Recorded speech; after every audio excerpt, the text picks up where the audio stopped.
In the early hours of March 31, 1596, in the small French town of La Haye-en-Touraine, today renamed Descartes in his honor, a child was born who would forever change the way humanity thinks. His name was René Descartes. From birth, Descartes was fragile.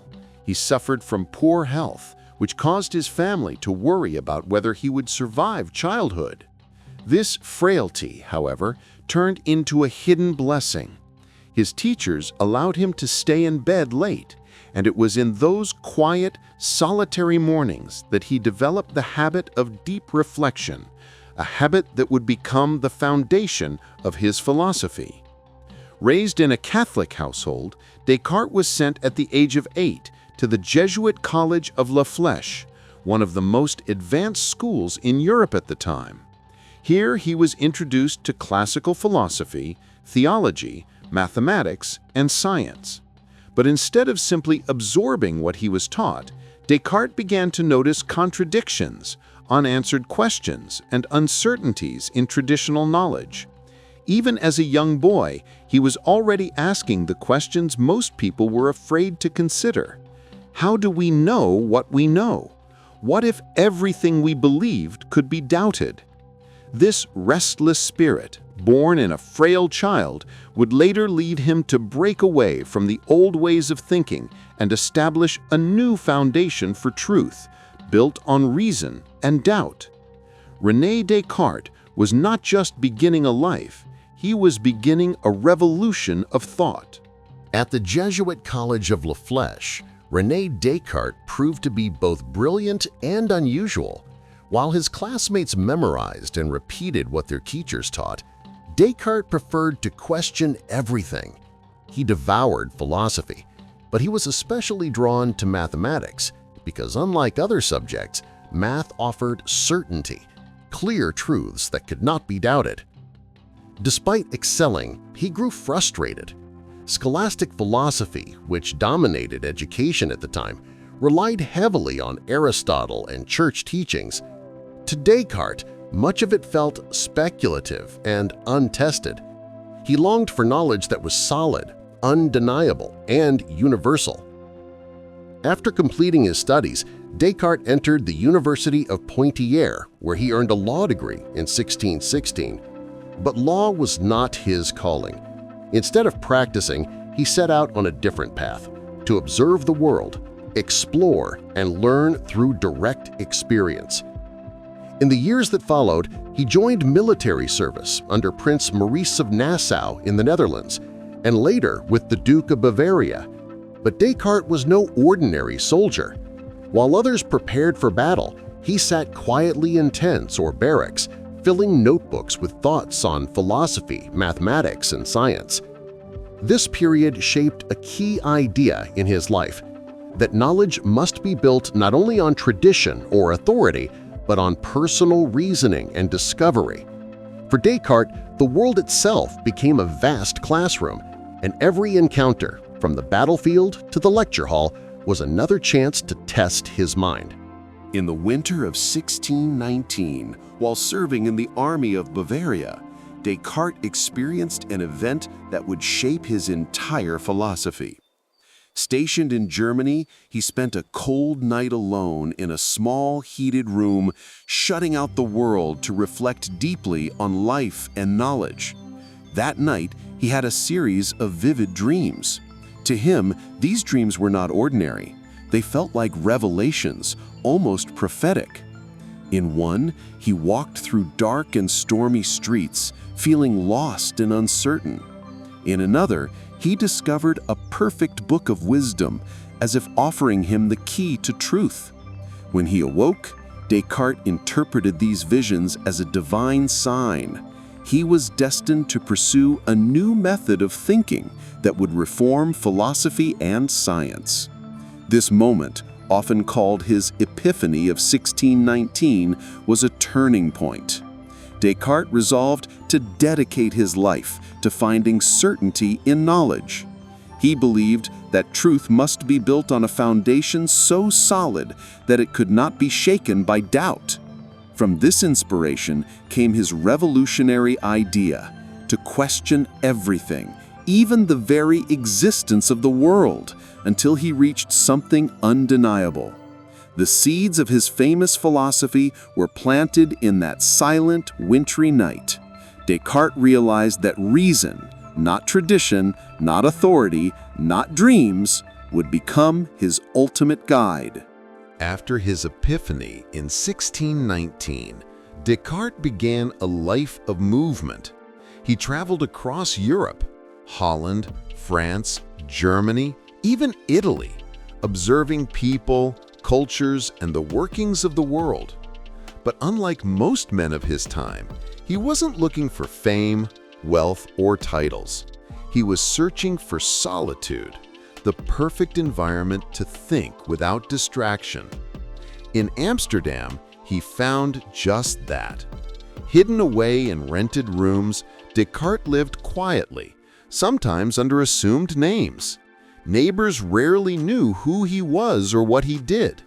To them, he appeared as a reserved gentleman. But behind closed doors, he was wrestling with questions that had tormented thinkers for centuries. What can I know for certain? What is the foundation of truth? While Europe was caught in wars and religious disputes, Descartes built a private world of reason and mathematics. He believed nature itself was written in the language of numbers, and by decoding it, he could uncover universal truths. His method was simple yet radical. Doubt everything until only what is absolutely undeniable remains. This discipline of isolation and relentless questioning laid the groundwork for the philosophy that would make him immortal. In 1637, Descartes published a book that would change the world, Discourse on the Method.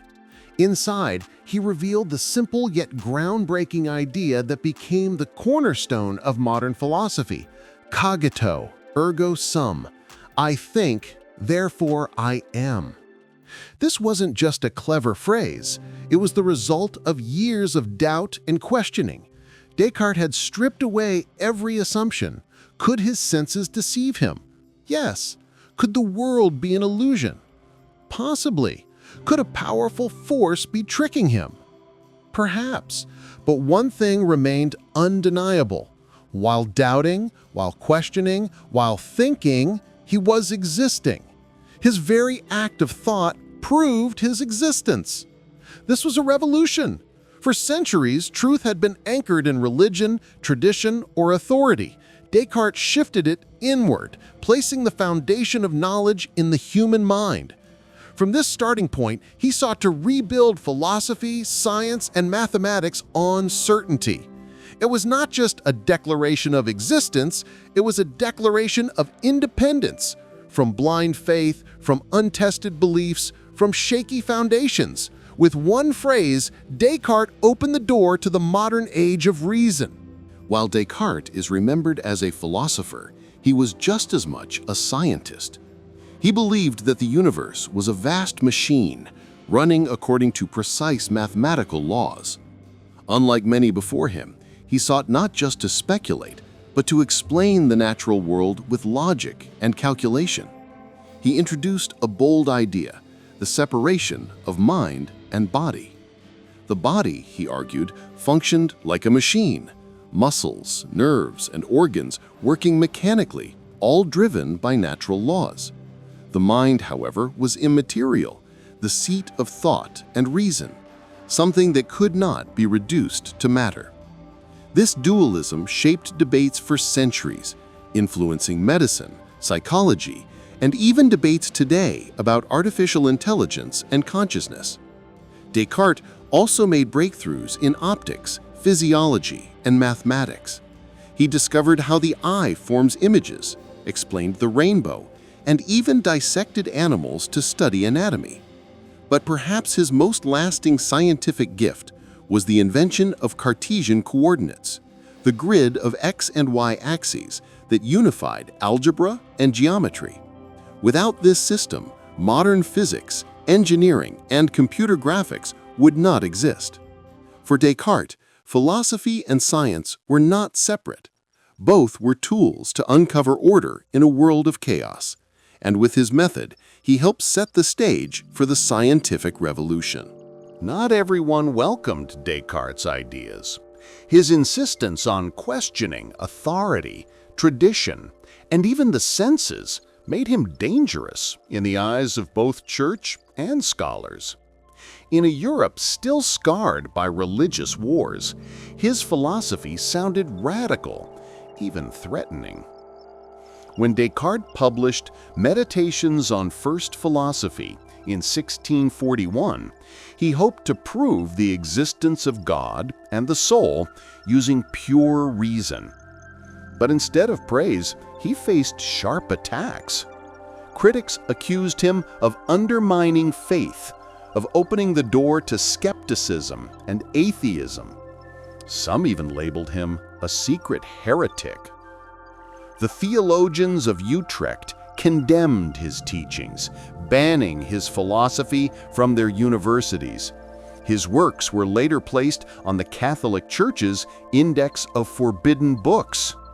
To survive, Descartes lived in near secrecy, moving from city to city, writing under careful watch, always wary of enemies. Even fellow philosophers opposed him. Thinkers like Thomas Hobbes and Pierre Gassendi challenged his arguments, calling his dualism flawed and his method incomplete. Yet, the more he was attacked, the more his ideas spread. Students copied his works in secret, passing them from hand to hand. And slowly, his vision of a world guided by reason and mathematics began to take root. In 1649, René Descartes received an unusual request. Christina, the young Queen of Sweden, had read his works and was fascinated by his philosophy. She invited him to her court in Stockholm, hoping to learn directly from the man who dared to question everything. At first, Descartes hesitated. He was 53, accustomed to the quiet life of study in the Netherlands. Sweden was cold, distant, and politically charged. But the honor of being chosen as a royal teacher was hard to refuse. He accepted, leaving behind his solitude for the glittering world of a northern court. When he arrived, the queen tested his endurance. Christina insisted on meeting him at 5 o'clock in the morning in the icy halls of the palace to discuss philosophy. For a man who thrived on late nights and warm rooms, this was torture. Still, he complied, teaching her lessons on love, ethics, and reason wrapped in the harsh Scandinavian winter. What began as a royal honor soon became a strain. The philosopher who had built his life around discipline and solitude now found himself entangled in courtly routines. It was a change that would prove costly. The Swedish winter was merciless. Descartes, who had spent most of his life in warmer climates and private studies, was unprepared for the freezing air of Stockholm. Forced into early morning walks to Queen Christina's palace, he faced the bitter cold at hours when his body was weakest. Only months after his arrival, he fell gravely ill. By February 1650, his health had deteriorated. Physicians diagnosed pneumonia, but rumors spread quickly. Was it simply sickness or something darker? Some whispered he had been poisoned by enemies at court who distrusted his influence on the queen. Others believed it was fate, the final irony for a man who tried to explain the workings of life like a machine. René Descartes died on February 11th, 1650, far from home, in a foreign land at just 53 years old. He left behind manuscripts, letters, and a legacy that would ignite centuries of debate. His death was quiet, but his ideas were anything but. They would echo through philosophy, science, and mathematics long after his final breath. Though Descartes' body was buried in Sweden, his ideas refused to rest. His remains were later moved several times, first back to France, then eventually to Paris, where they still lie today. Yet it wasn't his bones that mattered. It was the intellectual revolution he sparked. His philosophy of doubt laid the foundation for modern rationalism. Thinkers like Spinoza and Leibniz built on his methods, while others like Locke and Hume challenged him, creating rival schools of thought. Every great philosopher of the Enlightenment, whether ally or critic, had to wrestle with Descartes. In science, his coordinate system reshaped mathematics forever. Physics, astronomy, engineering, all of them relied on his method of linking numbers with space. His vision of the body as a machine influenced medicine and biology for centuries. Even the debates on artificial intelligence today echo his question: what separates mind from matter? His critics feared he would plant seeds of doubt. In truth, he planted seeds of progress. He taught humanity that certainty comes not from tradition or authority, but from reason. Centuries later, Descartes still whispers through the modern world every time we ask, how can we be sure? Descartes' published works are famous, but it's his hidden manuscripts and private letters that reveal another side of him, one filled with mysteries. Among his papers were hints of projects never completed, a secret treatise on the nature of the world, and speculations about the universe that he withheld out of fear of the Church. Some claim he had written about the possibility of an infinite cosmos filled with countless stars and worlds, long before such ideas were safe to publish.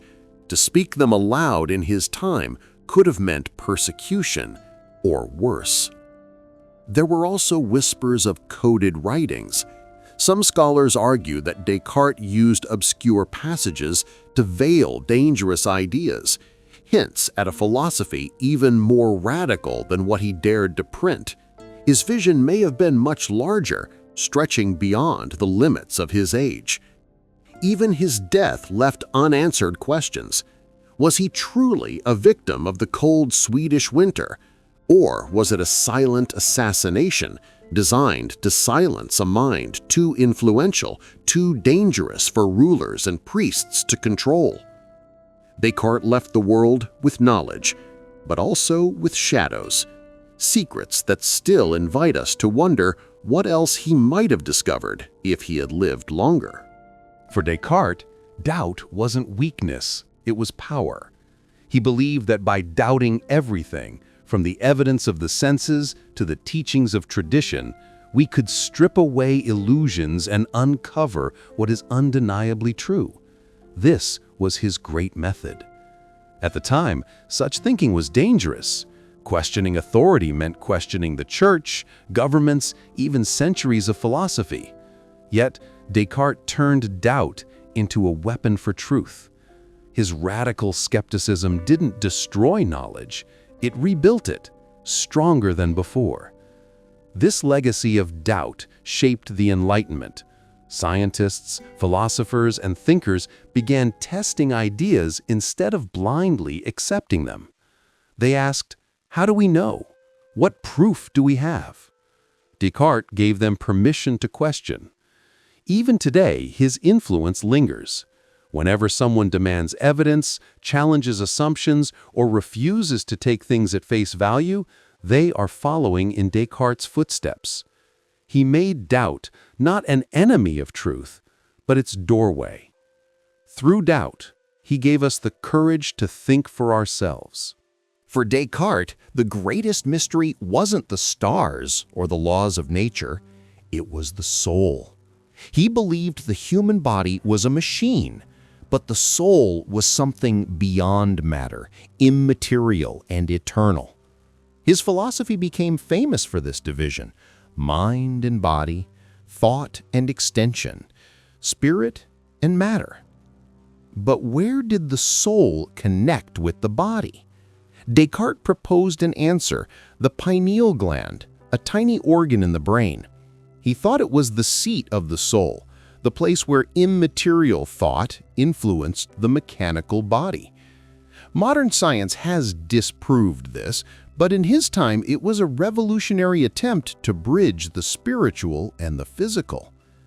His belief in the soul also shaped his arguments for God's existence.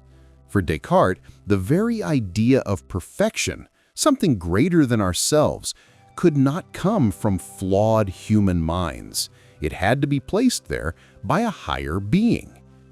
These ideas were bold, but also dangerous. They placed him between science and faith, between reason and religion. And they ensured that centuries later, we are still debating the very questions he raised. What is consciousness? Where does the soul begin and end? Can thought exist without matter? Behind his calm writings and logical reasoning, Descartes lived with constant fear.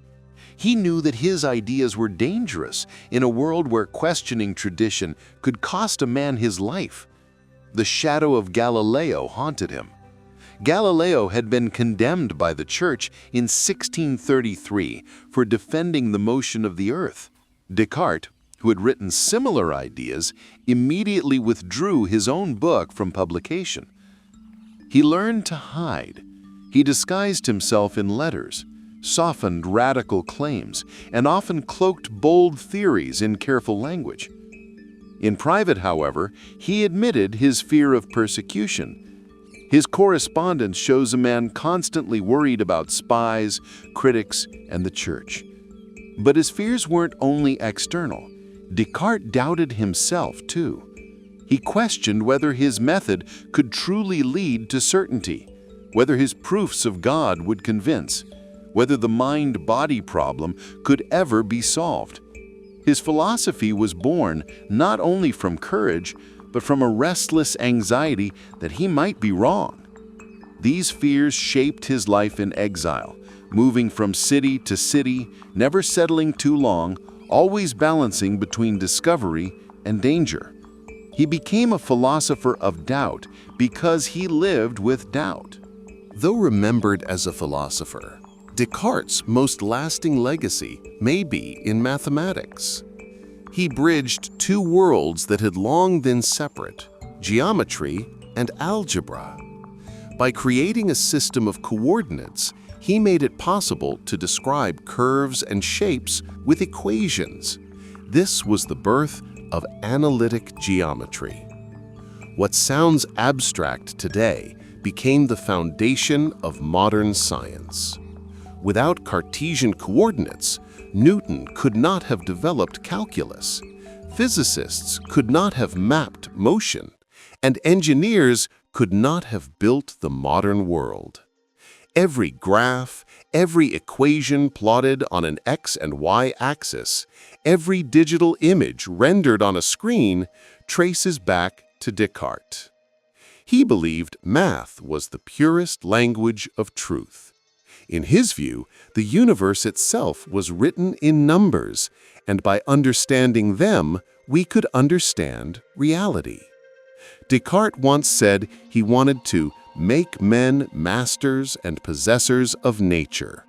Through his mathematics, he gave humanity tools to do just that. Descartes' journey wasn't lived in isolation. He formed alliances with scholars, patrons, and fellow thinkers, but these relationships were often fragile, marked by both loyalty and betrayal. One of his closest friends was Mersenne, a French monk who acted as a hub for Europe's intellectual network. Through Mersenne, Descartes exchanged ideas with scientists and philosophers across the continent.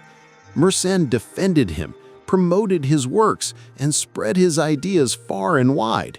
Without him, Descartes might have remained obscure. But others were not so kind. Some of his peers turned on him, attacking his philosophy in print. The philosopher Pierre Gassendi accused him of arrogance, mocking his certainty and questioning his proofs. The mathematician Johann Hude challenged his geometry, seeking to expose flaws. Even the theologians of Utrecht, once allies, condemned his teachings, forcing him to live under constant scrutiny. These betrayals cut deep. Descartes wanted his philosophy to unify science and faith, to build bridges between reason and belief. Instead, he often found himself isolated, accused of heresy, and even slandered by those he once trusted. Yet the opposition only sharpened his ideas. Each challenge forced him to refine his arguments, making his philosophy stronger, more precise, and more resilient against time. Descartes walked a dangerous line with the Church. On one hand, he wanted his philosophy to defend faith. He argued that reason itself pointed to the existence of God, that the very idea of perfection in our minds must have come from a perfect being. To him, science and religion were not enemies, they were different paths to the same truth.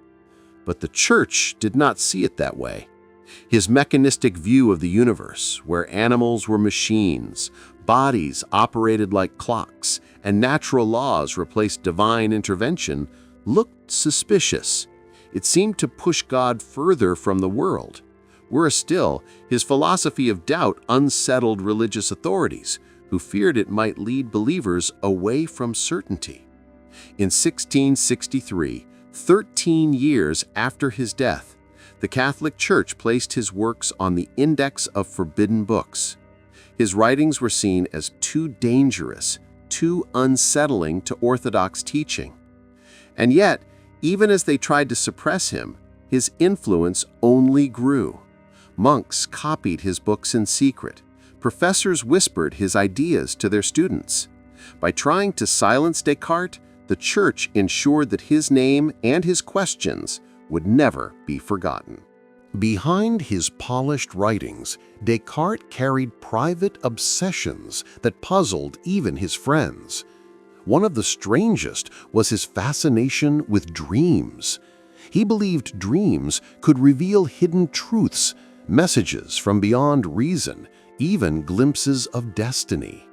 His famous Epiphany of 1619, when he dreamed of stormy winds and a book of wisdom, became the foundation of his philosophy. Another obsession was with the body as a machine. He spent hours dissecting animals, convinced that studying their nerves and muscles would reveal the secret workings of life. He argued that animals felt no real pain, that their cries were nothing more than mechanical reactions. To modern ears, this sounds cruel, but to Descartes, it was the ultimate way to separate body from soul. He was also obsessed with secrecy. He hid manuscripts, avoided personal details in letters, and even changed his handwriting to disguise himself. Descartes feared not only persecution, but also theft of his ideas. To him, knowledge was treasure, and it had to be guarded. These obsessions made him appear eccentric, even paranoid, but they also fueled his genius, driving him to questions no one else dared to ask. Unlike many philosophers who thrived in public debate, Descartes preferred silence and distance. He believed deep thought required isolation, free from noise, gossip, and the chaos of society. This is why he spent much of his life hidden in small rooms in the Netherlands, away from Paris, away from courts, away from distraction. Neighbors rarely knew what he did. To them, he was a quiet gentleman who kept to himself. But behind closed doors, he filled pages with equations, meditations, and ideas that would overturn centuries of tradition. His solitude was not loneliness, it was discipline. He often wrote that truth could not be found in the crowd, but only in the mind that dares to think for itself. This solitude gave him freedom from authority and the courage to follow his own path, even when it led him into conflict with the most powerful institutions of his age. In his silence, Descartes created a voice so powerful that it still echoes centuries later. René Descartes died in 1650, but his influence did not. His works became the foundation of modern philosophy and science. Students in universities across Europe began reading his Meditations on First Philosophy, where he challenged them to doubt everything and rebuild their knowledge from the ground up. Mathematicians advanced his system of coordinates, which today bears his name, Cartesian coordinates, the backbone of geometry, engineering, computer graphics, and even space exploration. His method of combining algebra and geometry changed mathematics forever. Philosophers, too, could not escape his shadow. Even those who opposed him, like Thomas Hobbes or later Immanuel Kant, were forced to wrestle with his questions about certainty, knowledge, and the mind.